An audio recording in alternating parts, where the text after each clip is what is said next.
ಪುತ್ತೂರಿನಲ್ಲಿ ಬಹು ಬೇಡಿಕೆಯ railway under ಪಾಸ್ಗಳು ಮೂರಿದ್ದು, ಒಂದು ಮುರಾ, ಇನ್ನೊಂದು APMC, ಮತ್ತೊಂದು ಪುತ್ತೂರು ವಿವೇಕಾನಂದ ಇಂಟು RTO. ಈಗಾಗಲೇ ಮುರಾ ಮತ್ತು APMC ಕಾಮಗಾರಿಗಳು ಪೂರ್ಣ ಆಗಿದೆ, ಜನರಿಗೆ ಉಪಯೋಗಕ್ಕೆ ಸಿಕ್ಕಿದೆ.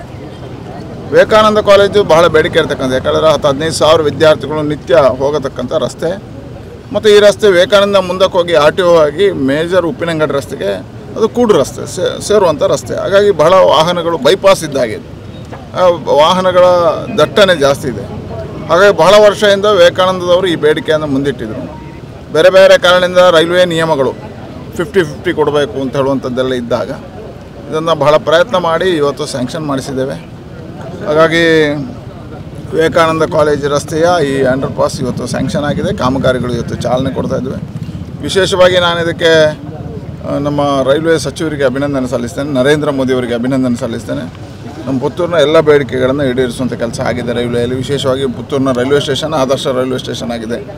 ಇವತ್ತು ಇನ್ನೊಂದು ಸಾಂದೀಪಿನಿ ನಮ್ಮ ನೆರಮುಗರ್ನ ಹತ್ರ ಅಲ್ಲೊಂದು ಅಂಡರ್ ಪಾಸ್ ಆಗಿದೆ. ಸುಬ್ರಹ್ಮಣ್ಯ ರೈಲ್ವೆ ಸ್ಟೇಷನ್ ಅಪ್ಗ್ರೇಡ್ ಆಗ್ತಾಯಿದೆ.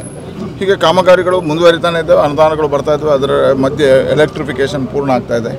ಎಲೆಕ್ಟ್ರಿಫಿಕೇಷನ್ ಪೂರ್ಣ ಆದ ಕೂಡಲೇ ವಂದೇ ಭಾರತ್ ಟ್ರೈನ್ ಬರ್ತದೆ ಮಂಗಳೂರು. ಅದು ಪೂರ್ಣ ಆಗಲಿಕ್ಕೆ ಸ್ವಲ್ಪ ಕಾನೂನು ಸಮಸ್ಯೆಗಳು, ಫಾರೆಸ್ಟ್ ಸಮಸ್ಯೆಗಳು ತಡ ಆಗಿದೆ.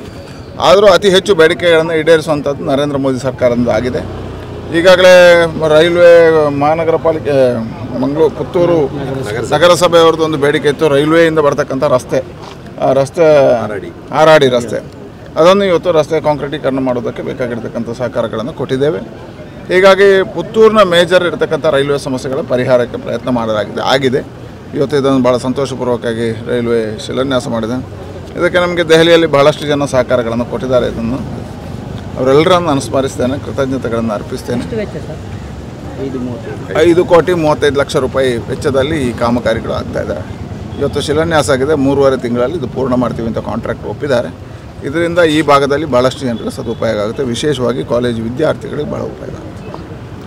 BC ರೋಡಿನಿಂದ ಮಾಣಿವರೆಗಿನ ಚತುಷ್ಪಥ ರಸ್ತೆ ನಾವು ಈ ವರ್ಷಾಂತ್ಯದಲ್ಲಿ ಆರಂಭ ಆಗ್ತದೆ ಅಂತ ಹೇಳಿದ್ರಿ, ಪೂರ್ಣಗೊಳ್ತದೆ ಅಂತ ಹೇಳಿದ್ರಿ? ಇಲ್ಲ, ನಾನು ಹೇಳಲಿಲ್ಲ. ಆದರೆ ಈಗಾಗಲೇ ಆ ಬೇಡಿಕೆ ಇತ್ತು. ಈಗಾಗಲೇ ಆ ರಸ್ತೆ ಬೆಂಗಳೂರು, ಮೈಸೂರು, ಕೊಡಗುವರೆಗೆ ಟೆಂಡರ್ ಆಗಿದೆ. ಕೊಡಗಿಂದ ಮಾಣಿವರೆಗೆ ಇರತಕ್ಕಂಥ ಭಾಗವನ್ನು DPR ಈಗಾಗಲೇ ಟೆಂಡರ್ ಆಗಿದೆ. ನಾನು ನಿತಿನ್ ಗಡ್ಕರಿ ಅವರಿಗೆ ಅಭಿನಂದನೆ ಸಲ್ಲಿಸ್ತೇನೆ. ನಿತಿನ್ ಗಡ್ಕರಿ ಅವರು 2021-22ರಲ್ಲಿ ಮಂಗಳೂರಿಗೆ ಬಂದಿರತಕ್ಕಂಥ ಸಂದರ್ಭದಲ್ಲಿ ವಿಶೇಷವಾಗಿ ಬಿಕಾರ್ನಕಟ್ಟೆ ಟು ನಮ್ಮ ಕಾರ್ಕಳ ಸಾನೂರು ರಸ್ತೆ ಶಿಲಾನ್ಯಾಸ ಮಾಡಿರತಕ್ಕಂಥ ಸಂದರ್ಭದಲ್ಲಿ ನಿಮ್ಮದು ಇನ್ನೇನು ಬೇಡಿಕೆ ಇದೆ ಅಂತ ಕೇಳಿದ್ರು. ಆಗ ನಾವು ಮೈಸೂರನ್ನು ಹೆಚ್ಚು ಒತ್ತು ಕೊಟ್ಟಿದ್ವಿ. ಮತ್ತು 2 ಸಾರಿ ಬೆಂಗಳೂರು, ಅದಕ್ಕೋಸ್ಕರ ಡೆಲ್ಲಿಯಲ್ಲಿ ಕರೆದು ಮೀಟಿಂಗ್ ಮಾಡಿ ತಕ್ಷಣ ಆಗಬೇಕು ಅಂತ ಹೇಳುವಂಥದ್ದು ಒತ್ತಾಯ ಮಾಡಿದಾಗ ಒಪ್ಪಿಗೆ ಕೊಟ್ಟರು. ಇವತ್ತು ಅದನ್ನು DPR ಮಾಡಿದ್ದಾರೆ. DPR ಟೆಂಡರ್ಗೆ ಬಂದಿದೆ. DPR ಟೆಂಡರ್ ಆದಮೇಲೆ ಈ ಟೆಂಡರ್ಗಳು ಬರ್ತದೆ. ಅದರ ಮಧ್ಯೆ ಎಕ್ವೇಷನ್ಗಳಾಗಬೇಕು. ಯಾಕಂದರೆ ಎಕ್ವೈರ್ ಮಾಡುವಂಥದ್ದು ರಾಜ್ಯ ಸರ್ಕಾರದ ಜವಾಬ್ದಾರಿ. ಇದು 3 ವಿಧಾನಸಭಾ ಕ್ಷೇತ್ರಗಳಲ್ಲಿ ಹೋಗ್ತದೆ, ಯಾವುದೋ ಒಂದು ವಿಧಾನಸಭಾ ಕ್ಷೇತ್ರಗಳಿಗೆ ಹೋಗೋದಿಲ್ಲ. ಉದಾಹರಣೆಗೆ ಪುತ್ತೂರಲ್ಲಿ ಮೇಜರ್ ಅದು ಸುಳ್ಯ ಪೋರ್ಷನ್ ಜಾಸ್ತಿ ಆಗುತ್ತೆ, ಮತ್ತು ಕೊಡಗಿನ ಒಂದು ಸ್ವಲ್ಪ ಭಾಗ ಬರ್ತದೆ, ಬಂಟ್ವಾಳದ್ದು ಒಂದು ಸ್ವಲ್ಪ ಗ್ರಾಮಗಳು ಸೇರ್ಕೋತವೆ.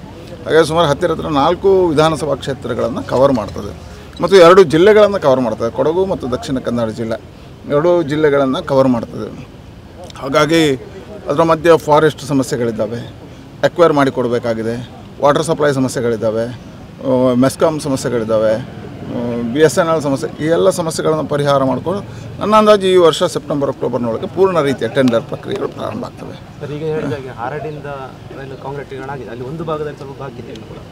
ಯಾವುದೆಲ್ಲ ಬಾಕಿ ಇದೆ, ಬೇಡಿಕೆಗಳು ಏನಿದ್ದಾವೆ ನೋಡಿಕೊಂಡು ಅದನ್ನು ಪೂರ್ಣ ಮಾಡುವಂಥ ಪ್ರಯತ್ನವನ್ನು ಮಾಡ್ತೇವೆ.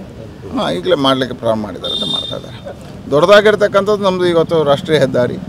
ನಾನು ನಿತಿನ್ ಗಡ್ಕರಿ ಅವರಿಗೆ ಅಭಿನಂದನೆ ಸಲ್ಲಿಸಿದ್ದೀನಿ. ದೊಡ್ಡದಾಗಿರ್ತಕ್ಕಂಥ ಪ್ರಾಜೆಕ್ಟ್ DPR ಮಾಡಿದ ಕೂಡಲೇ ಅದರ ಪೂರ್ತಿ ಅಮೌಂಟ್ಗಳು ಹೊರಗೆ ಬರ್ತದೆ ಅಂದಾಜು. ಅದರ ಮಧ್ಯೆ ಈಗಾಗಲೇ ನಮ್ಮದು BC ರೋಡ್ ಅಡ್ಡಹೊಳೆ ಕಾಮಗಾರಿ ವೇಗ ಕೊಡುವಂಥ ಕೆಲಸ ಕಾರ್ಯಗಳಾಗಿದೆ. ಶಿರಾಡಿ ಘಾಟಿಗೆ ಒಂದು ಕಡೆಯಿಂದ ಟನಲ್, ಇನ್ನೊಂದು ಕಡೆಯಿಂದ ಇದ್ದ ರಸ್ತೆಯನ್ನು ಅಗಲೀಕರಣ ಮಾಡಲಿಕ್ಕೆ 1,200 ಕೋಟಿ ರೂಪಾಯಿ ಬಿಡುಗಡೆ ಆಗಿದೆ, ಕಾಮಗಾರಿ ಪ್ರಾರಂಭ ಆಗಿದೆ. ಚಾರ್ಮಾಡಿ ಘಾಟಿಯಲ್ಲಿ 300 ಕೋಟಿ ರೂಪಾಯಿ ಕಾಮಗಾರಿಗಳಿಗೆ ಪ್ರಾರಂಭ ಆಗಿದೆ. ಚಾರ್ಮಾಡಿ ಟು ಮಡಂತ್ಯಾರ್ವರೆಗಿನ ಪುಂಜಾಲಕಟ್ಟೆವರೆಗಿನ ಕಾಮಗಾರಿಗಳು ವೇಗ ತಗೊಂಡಿದೆ. ಬಿಕಾರ್ನಕಟ್ಟೆ ಟು ಕಾರ್ಕಳದವರೆಗಿನ ಈ ನನ್ನ ಅವಧಿ ಮುಗಿದಾಗ ನಮ್ಮ ಜಿಲ್ಲೆಯ ಎಲ್ಲ ರಾಷ್ಟ್ರೀಯ ಹೆದ್ದಾರಿಗಳ ಕಾಮಗಾರಿಗಳು ಪೂರ್ತಿಯಾಗ್ತದೆ. ಹಾಗೆ ಇದಕ್ಕೆ ಪೂರ್ಣವಾಗಿರತಕ್ಕಂಥ ಇಷ್ಟು ಕಾಮಗಾರಿಗಳು ಆಗಲಿಕ್ಕೆ ಕಾರಣ ಯಾರು ಹೇಳಿದರೆ ಯಾವುದೋ ರಾಜ್ಯ ಅಥವಾ ಅದಲ್ಲ, ನಿತಿನ್ ಗಡ್ಕರಿ ಅವರು ಮತ್ತು ಪ್ರಧಾನಮಂತ್ರಿ ನರೇಂದ್ರ ಮೋದಿಯವರು. ಯಾರೋ ಸ್ಟೇಟ್ಮೆಂಟ್ ಕೊಟ್ಟ ಕೂಡಲೇ ಯಾರೋ ಹೇಳಿದ ಕೂಡಲೇ ಅದು ಆಗೋದಿಲ್ಲ.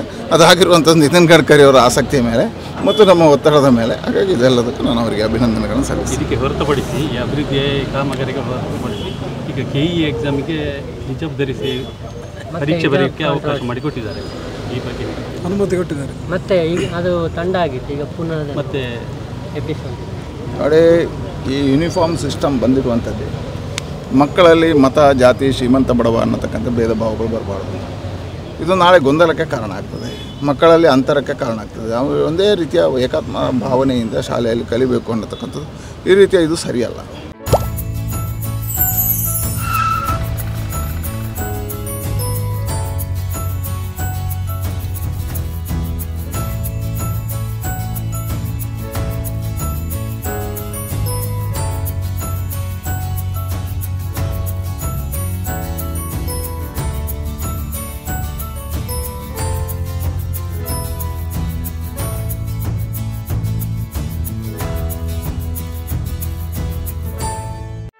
ಸುದ್ದಿ ಚಾನಲ್, ಕ್ಷಣ ಕ್ಷಣದ ಸುದ್ದಿಗಾಗಿ.